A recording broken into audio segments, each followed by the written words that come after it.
101.2 Bamako. La Sotelma Malitel vous donne l'heure. Il est 7 heures. Le sport, les infos, la musique, l'actualité, le tout tamisé et servi à chaud pour vous sur Radio Clédou.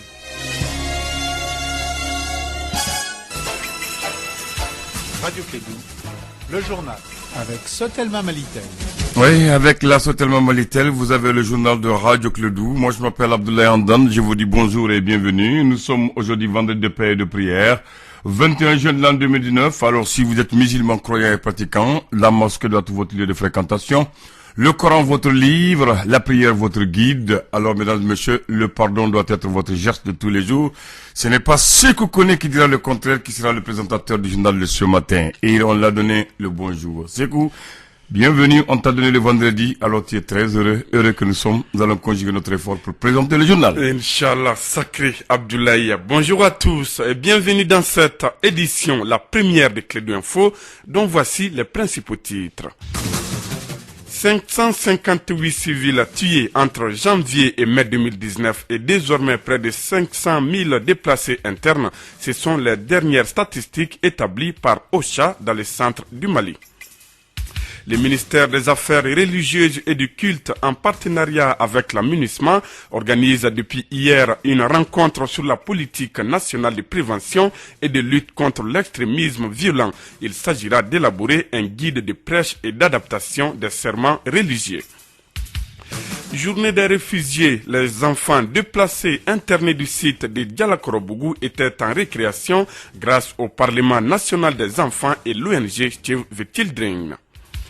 Et puis l'actualité sportive nous amène en Égypte où la 32e édition de la Coupe d'Afrique des Nations de football donne le ton cet après-midi.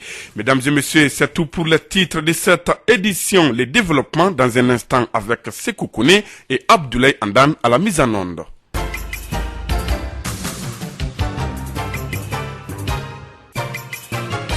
Une fois de plus, bonjour et merci d'avoir choisi les réseaux Clédou pour vous informer. 558 civils tués entre janvier et mai 2019 et désormais près de 50 000 déplacés internes. Ce sont les dernières statistiques établies par OCHA dans un centre du Mali en proie à un cycle de violence avec son lot de massacres. Le Bureau de coordination des affaires humanitaires des Nations Unies souligne par ailleurs que les personnes ayant survécu aux différentes attaques réclament une meilleure protection. Les explications de Mahamadou Khan.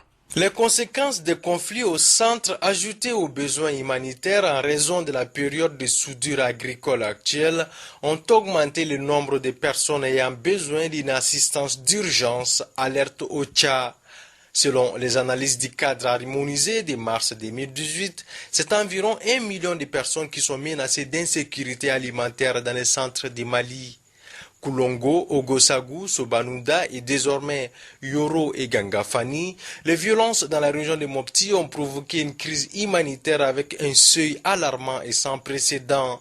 Après les massacres de Sobanouda par les hommes armés dans la nuit du 9 au 10 juin dernier, qui selon un bilan officiel a fait 35 morts, environ 330 personnes parmi les survivants se sont déplacées vers les cercles de Koro. Le même jour, une autre attaque s'est produite dans le village de Djumbopel, dans le cercle de Bandiagara, qui a occasionné le déplacement d'environ 500 personnes, dont 310 enfants, vers Sévaré. La plupart des rescapés traumatisés ont besoin d'un suivi psychosocial pour se remettre des actes de violence vécus, selon OCHA.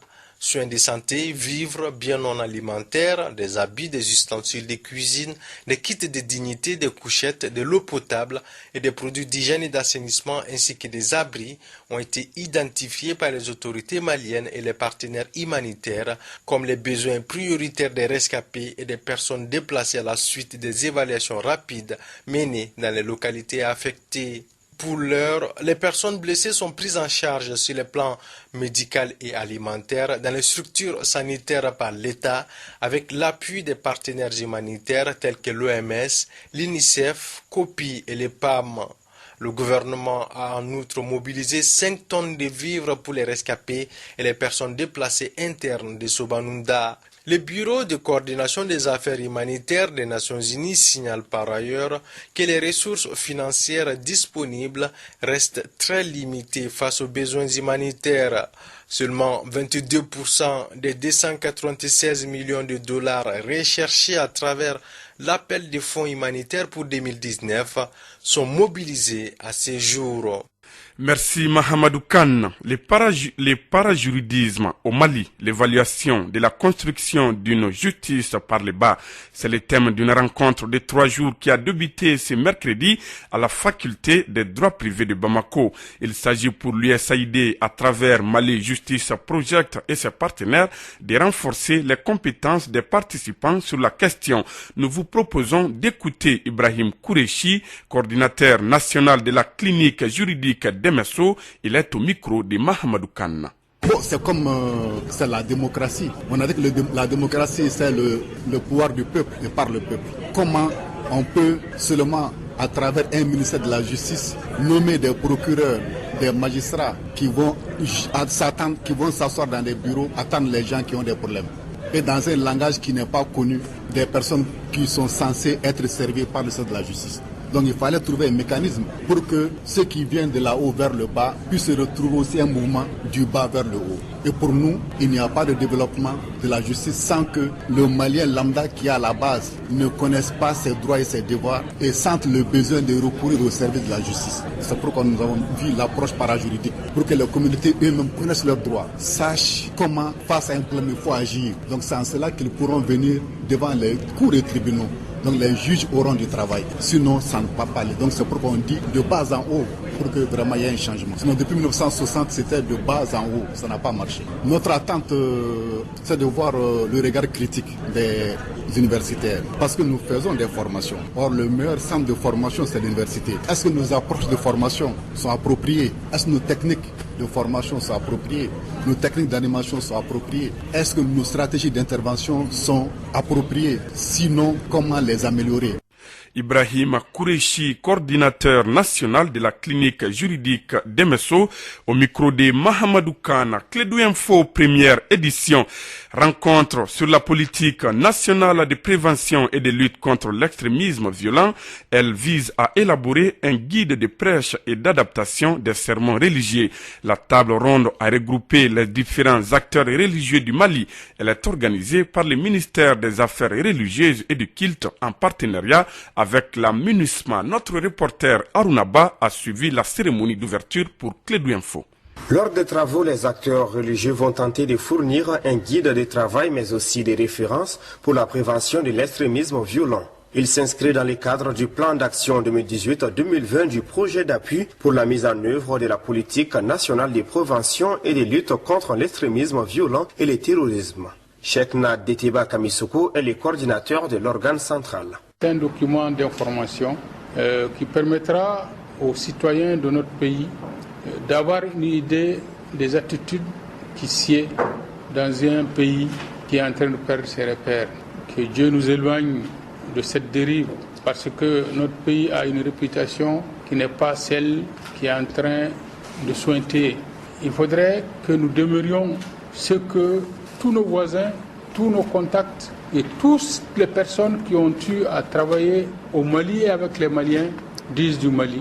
Des hommes tolérants, des hommes ouverts et des hommes respectueux des autres. Cette rencontre va permettre de dévoiler la consolidation de la paix et de la cohésion sociale, nous dit la représentante de la conférence épiscopale du Mali, Dr Françoise Diarra.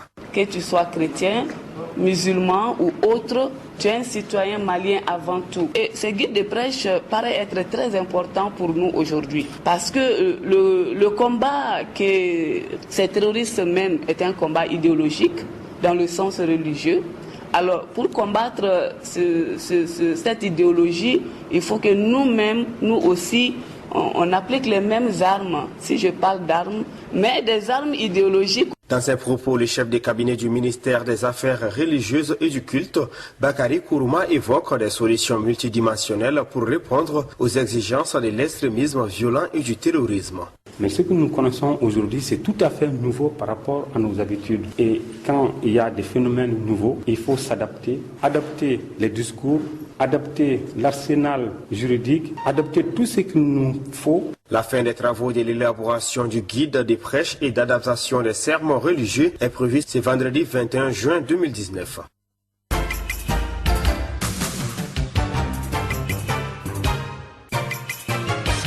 Clédou Info, première édition, 7 heures passées de 10 minutes à Sikasso. Pour marquer la journée des réfugiés, le Parlement national des enfants et l'ONG Save the Children, à travers sa campagne Stop à la guerre contre les enfants, ont initié hier une journée récréative avec les enfants déplacés internes du site de Djalakorobougou. Bibata Mamoutouré, reportage.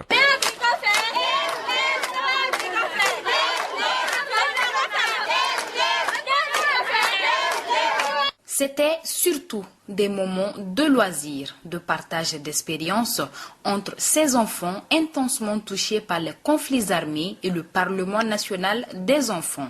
Cette action visait à éveiller les consciences sur la nécessité pour tous afin d'agir en faveur de ces personnes qui ont fortement besoin d'aide humanitaire. Mariam Aldjana Bangou, présidente du groupe parlementaire Survie du Parlement national des enfants. Vu que c'était des déplacés qui sont venus de Mopti, donc on dirait en quelque sorte que ce sont des réfugiés. Donc on a décidé de faire cette activité pour donner le sourire aux enfants qui sont là. Parce qu'il ne s'agit pas seulement des actions à donner des choses, du lait et des vivres seulement. C'est important, mais aussi redonner le sourire à ces enfants-là, c'est très important. Moralement, être en bien, c'est bien aussi, plus être bien en physiquement. Aux autorités, c'est tout d'abord vraiment de toujours penser à ces gens. La plupart des Maliens sont au courant de cette situation, donc de vraiment chercher une solution et faire en sorte que ces enfants tout d'abord aient un abri parce qu'ils sont là, on est au moment de l'hivernage et quand il pleut, comme ils l'ont dit eux-mêmes, ils savent même pas quoi faire, ils peuvent pas préparer parce que même si tu allumes le feu, ça s'éteint avec la pluie, ils n'arrivent pas à dormir et il y a la pluie qui leur frappe vraiment tous les soirs, donc vraiment de faire quelque chose en urgence même pour que ces gens-là aient un abri. Pour couronner le tout, des vivres et d'équipements sportifs ont été offerts par le Parlement national des enfants et l'ONG Save the Children pour permettre aux enfants de s'épanouir à travers le football.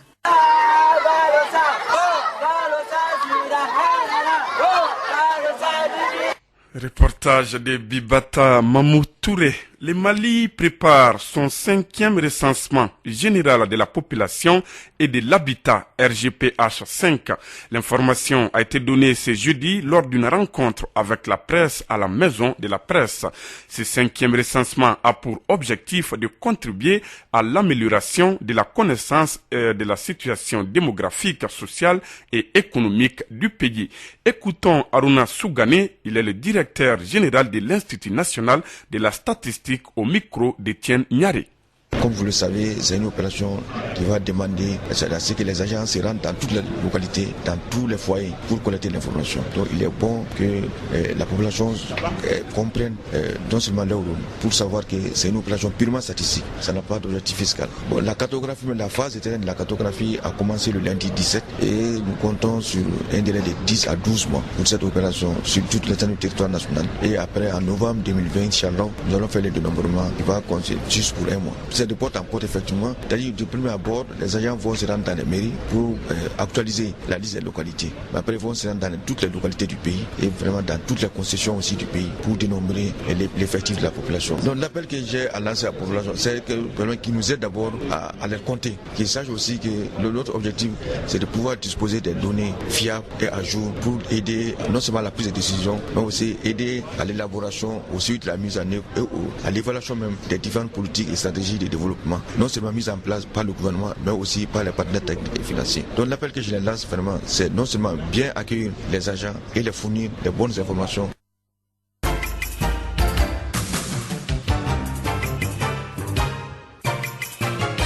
Clédou Info, première édition, 7 heures passées de 15 minutes à Bamako, même heure à Niamey. Place à présent à l'actualité internationale. L'armée nigérienne et ses partenaires français et américains remportent des victoires sur les djihadistes à la frontière nigéro-malienne. Selon les autorités nigériennes, un grand ratissage a permis d'éliminer 18 djihadistes et de faire des prisonniers. Une rencontre conjointe tripartite qui va se poursuivre selon des sources officielles. Au Bénin, le président Patrice Talon a fini par recevoir ce 20 juillet au soir une délégation des notables de Tchaourou, la ville natale de l'ancien chef de l'État Yayi Bouni et théâtre de violence la semaine dernière. Cette rencontre était prévue mercredi et avait dû être reportée sans plus d'explications. Patrice Talon leur a assuré ne vouloir aucun mal à son prédécesseur. Bouni Yayi, cependant toujours assigné à résidence. Au Soudan, un appel pour demander la traduction devant la CPI de l'ex-dirigeant du pays, Omar El-Béchir, a été porté ce mercredi devant le Conseil de sécurité. Les militaires soudanais au pouvoir refusent un transfert de l'ancien président accusé de génocide.